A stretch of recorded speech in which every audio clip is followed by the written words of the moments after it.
How you doing, Miss Morgan? You're welcome to the show. I'm very well, Tommy, but do call me Maureen, please. I certainly will, Maureen, no problem. Just being polite, that's all. Tell me, Maureen, are you a native of Ballinascreen? Well, however, I'll make it as short as I can. I was actually born in a townland of Knocknabowl, which is in County Kerry. The village is a mile and a half away. It's called Ballydesmond, and it is in County Cork. So I always deeply am rooted in Kerry. However, I spent much of my younger days travelling because my father was, we moved around quite a bit because of his employment. So I was born in Kerry, lived in County Limerick, educated in County Limerick. Thereafter went to London with my parents to live, and then I went off to Africa. So a long answer to your question, but I was born in Kerry. Well, Maureen, you mentioned Africa. Were you on holiday, or was there something more sinister behind it? Oh, not sinister at all. Let me see.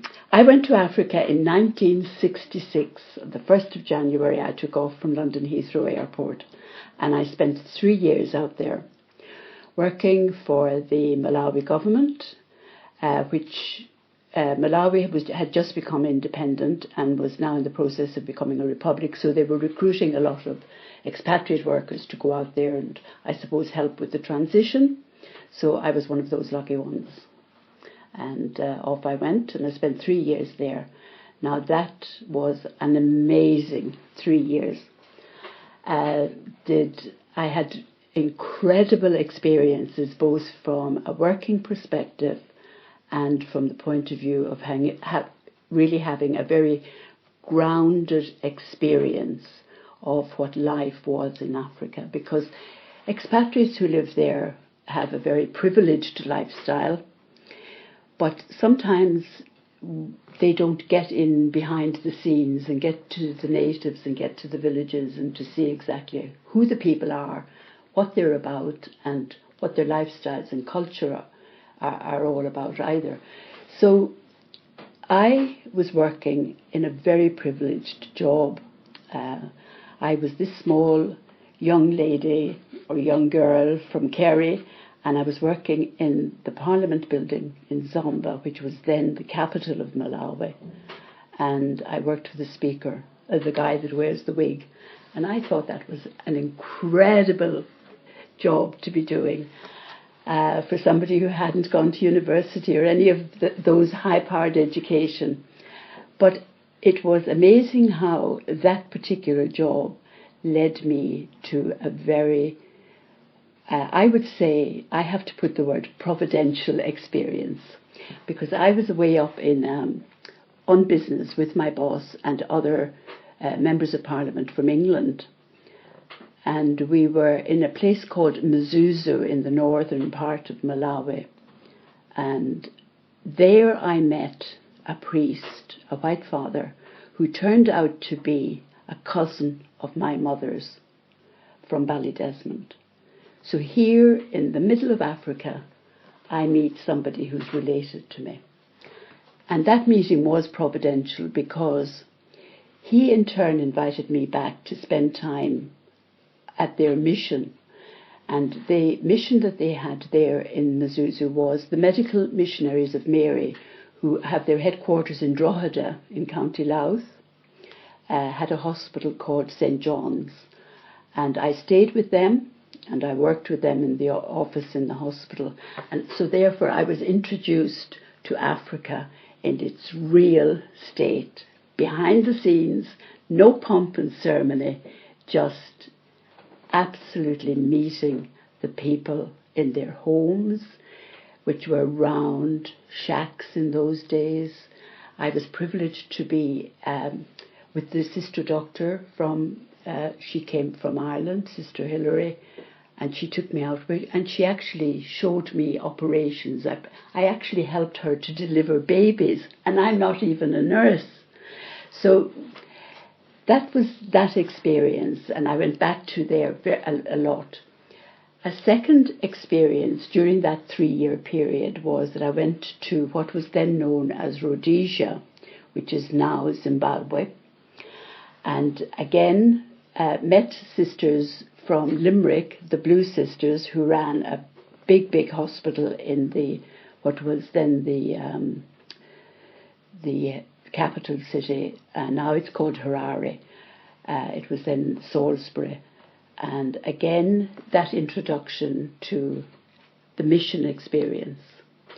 So I completed my contract in Malawi, and I came home, and I came for a 6-month holiday period, which was the end of our contracts, and I was to go back in the January. However, during that 3-month period, I came back to Northern Ireland, and that's where my connection with Northern Ireland comes from, because my dad comes from Mononina, and we were all back as a family from London because we had American visitors. 4 members of the family from America were visiting Mononina. So we all had a family reunion, and I was part of that. And during that period, I met Joe Morgan from Moydamlet, and we got married and had 5 children and all the rest of all that goes on in life. And then when all the children were schooled and educated and away, I got this idea back in my head. You know, the mustard seed that had been laid way back in the 60s was beginning to come to the fore again. So in 2004, I set off on this trip, and I call it my millionaire's trip as a pauper, because it was just amazing. The end sight for me was to go back to Malawi. However, what I did was I went to New York, visited my son and my relatives. I went on to Phoenix in Arizona, friends and family. I went on to Sydney and Canberra in Australia, friends and family. I went from there to Perth in Western Australia, family, had a wedding there, family wedding, and then I flew up to Lilongwe for my long-awaited return to Malawi. And in my head, what I went there for was to maybe seek out an opportunity to work on the mission field for a year, to do some voluntary work, because of the original experience that was there in the back of my mind. So there we are. I'm back in Malawi, and I'm looking for this experience, and I'm revisiting people 38 years after my first visit there. And there are still people who are living there and have raised their families and have remained as expatriate workers and employees of the government. And I met by absolutely, and I use the word providential again, because I feel for me, those are my life's experiences. The significant people you meet that bring significant events into your life. I met this lady, Lucy Finch, a nurse, Malawian by birth, married to an Englishman, and they both had served various overseas employment positions during their lifetime. And now, when I met them, they had just retired 2 years previously back to Malawi. So I was introduced to this lady and visited her and met her, and then she was telling me what she was doing. And she had been back in England. She had trained as a nurse up in Scotland, in Edinburgh. She had become a palliative care specialist nurse. Then, as part of her husband's work, they had ended up in Uganda, where she met an Irish nun called Sister Anne Merriman, who was a doctor. She was Dr. Anne Merriman. And she was running the Hospice Africa Uganda, which was palliative care for the local people. And she had developed quite a big hospice, I suppose one would call it. So Lucy Finch, the lady that I'm talking about that I met, spent 5.5, 6 years working as a volunteer sister nurse, developing her skills in palliative care and learning.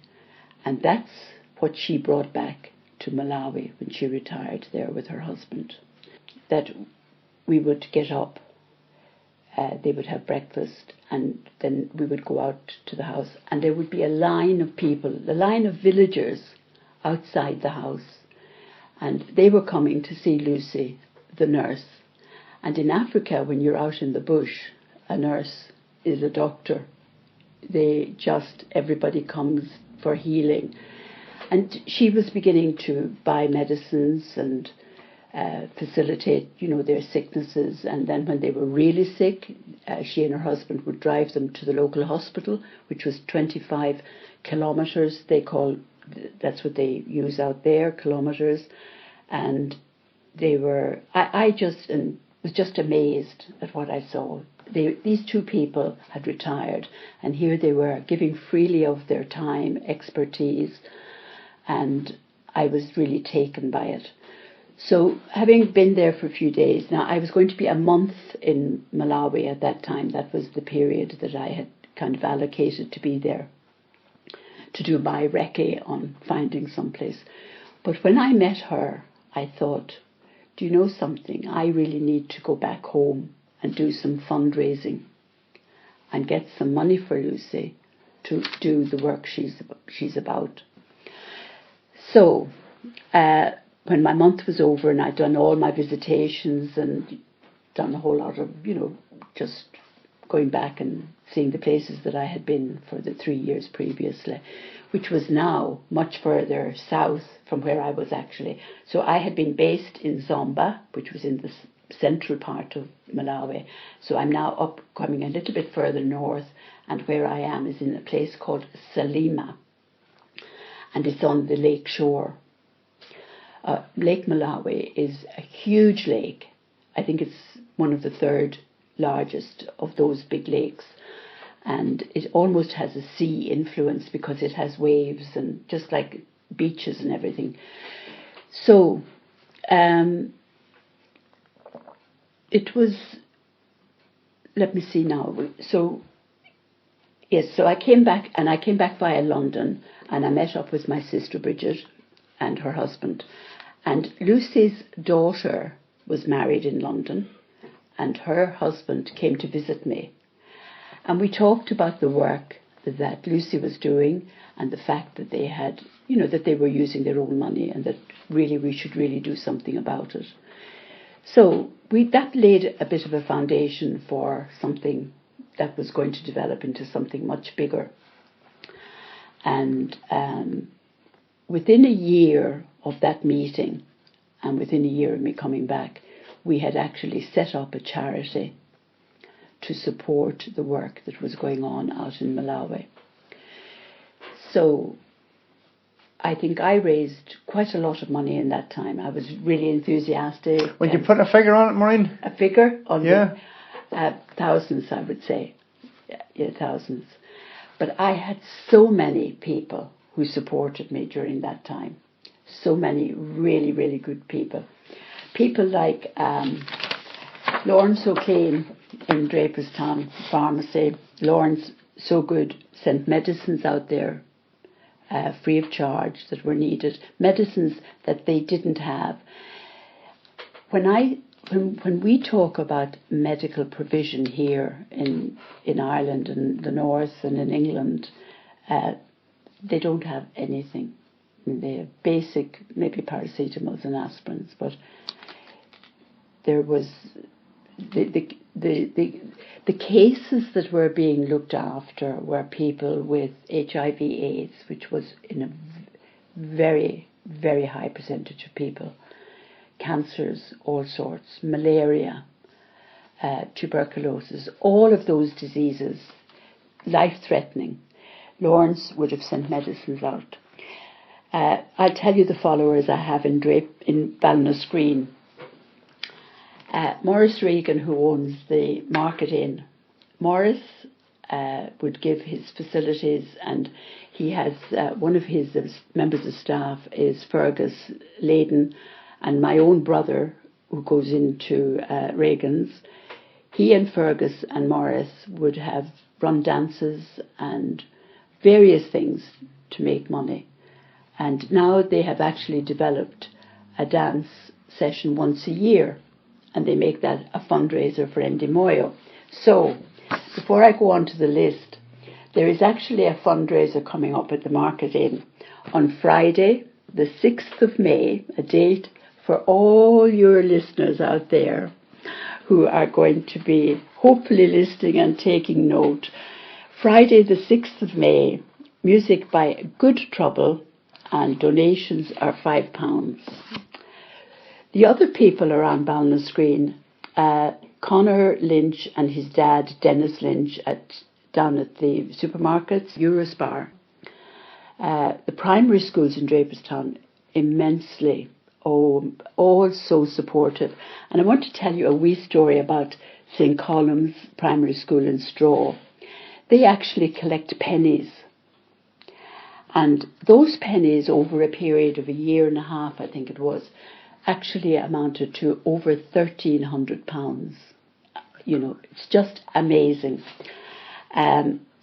Eurospar, they have 4 boxes, and approximately in those boxes, every month, 5 weeks, 50, 60, 70, 80 pounds in pennies and 2p's.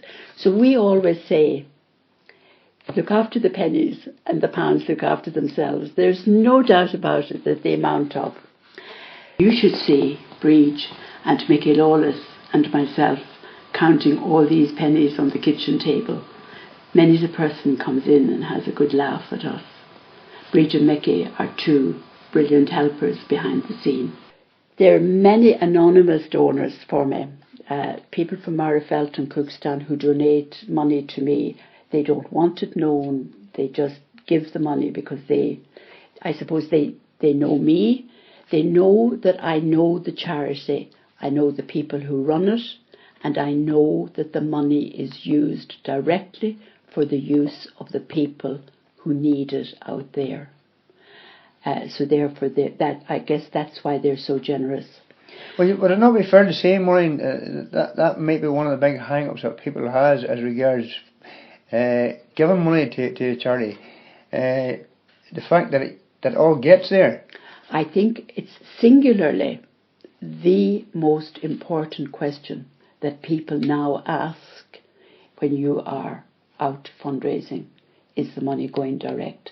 Well, I can say to you, as I've said to anybody I talk to, I know with my hand on my heart that every penny that goes out, every penny that we get goes, we have a trustees, it's an official charity. There are 8 trustees. I've been a trustee for 10 years.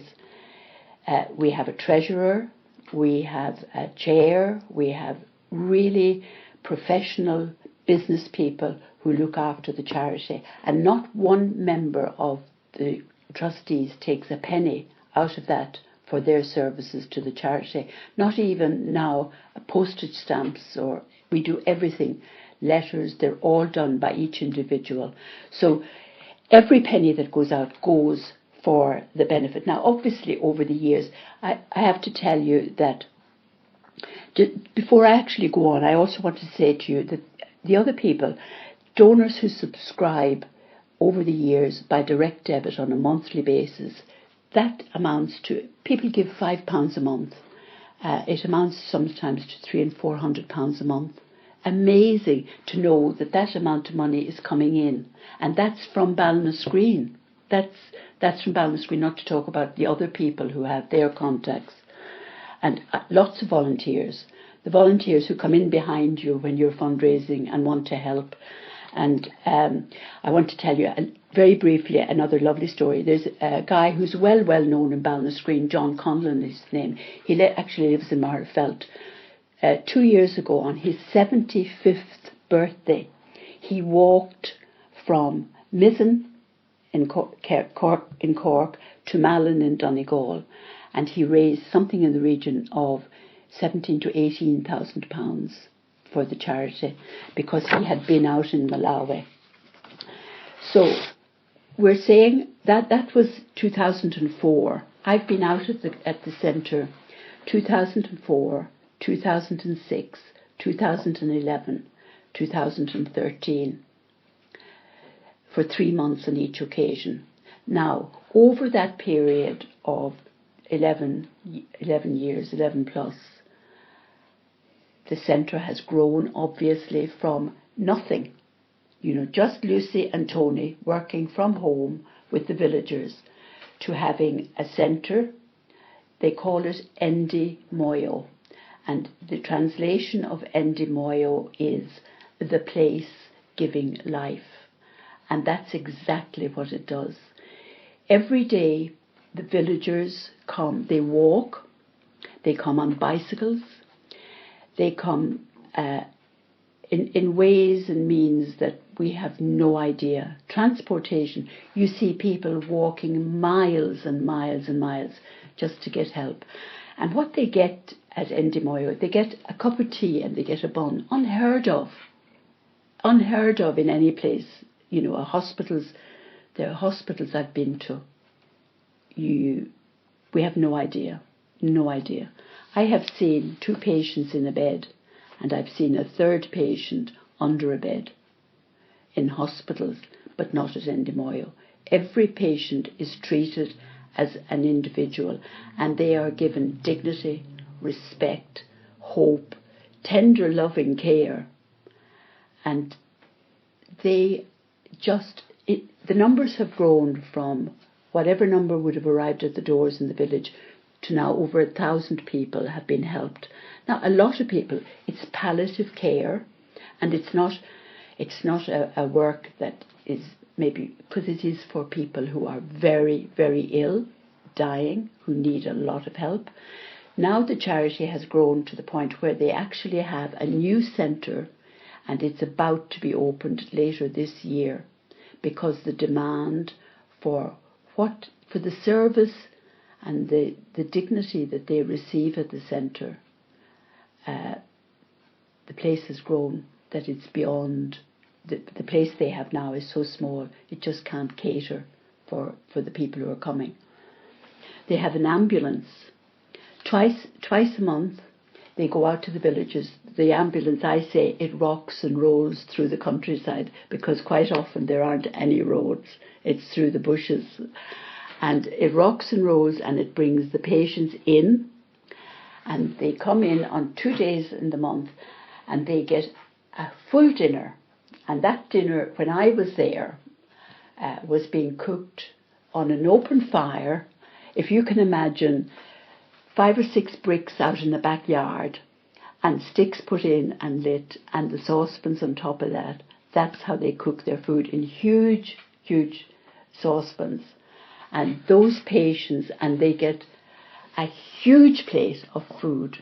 Some of them take half of the food home with them, because they want to share it with somebody at home. Now, I've actually been out. I've been in the villages. I have been out with the people. I have been in their homes. I have seen the poverty. I've seen children who can't go to school because there is no money for books, no money for uniforms. They have no money for the small amount of fees that might be required. And I have visited schools where there are, in one primary school class that I went into, there were 147 children. The pictures are all in there, in that book, in one classroom. Now, seats, chairs, desks, non-existent. They sit on the floor. So now Endimoyo has developed, part of its work is to look after the children of the families of patients. So they would visit the families, the patient comes in, is assessed, and they have a full assessment of their history done, from birth to the time they arrive. And if a patient is attending and being treated at Endimoyo, then they are put on the register and they are visited at their home. If they are unable to come into the centre, then the ambulance or one of the cars goes out for them, brings them in, and the children are assessed. They get exercise books, pencils, they get mats to sleep on. Now, I'm talking about a straw mat is what the children sleep on. Sometimes it's, the nearest I can get is, we have maize bags, and I have seen children lying on maize bags on a muddy floor in a rondavel, and no windows, just a door. I wrote a piece in 2013, my last visit there, and it was just my memory, just my reflections, some of my reflections. One of them is vivid in my mind. There was this lady, Gloria, and we visited her. She was lying on a mattress given by Enda Moyo in her backyard, and she had cancer, so she was dying. But she was given medication to ease her pain. She was given blankets. This lady was educated, and she spoke the most beautiful English for a native Malawi, and her English was beautifully spoken. And on my last visit, I write in this here, 1 hour before, I had visited her many times during the 3 months, but 1 hour before I left Malawi, I went with Lucy to visit Gloria, and she was lying out in the backyard with chickens around her and hens and dogs, right? And she's dying, and she's in pain, and Lucy is attending to her medical needs and seeing to all of that. And I just got down on the ground, on the mud, and I just sat beside her, and I rubbed her hands and I rubbed her legs because they were sore. And then when I was leaving, I said to her, I'm going home today, Gloria. And I took her in my arms and I held her. And she said to me, Maureen, please pray that the pain will go away. And she died 6 weeks later. Right. Now, that's only one story of hundreds. I can imagine that, yeah. Getting back to the fundraising again, Maureen, was there any governmental funding or anything of that kind from wherever? No government funding at all in Malawi, and I would suspect in many other countries in Africa as well. Every penny that runs Enda Moyo in Salima comes from fundraising. And would you say that the biggest amount of people that was going to we'll say weren't there would be probably our PJ. Mm-hmm. They do start a fundraising where what countries you travel in, all a lot of countries throughout the world. You finish up back in Ballinascreen again. Back in Ballinascreen. I thank you very much. Thank you. Thank you, Tommy, very, very much.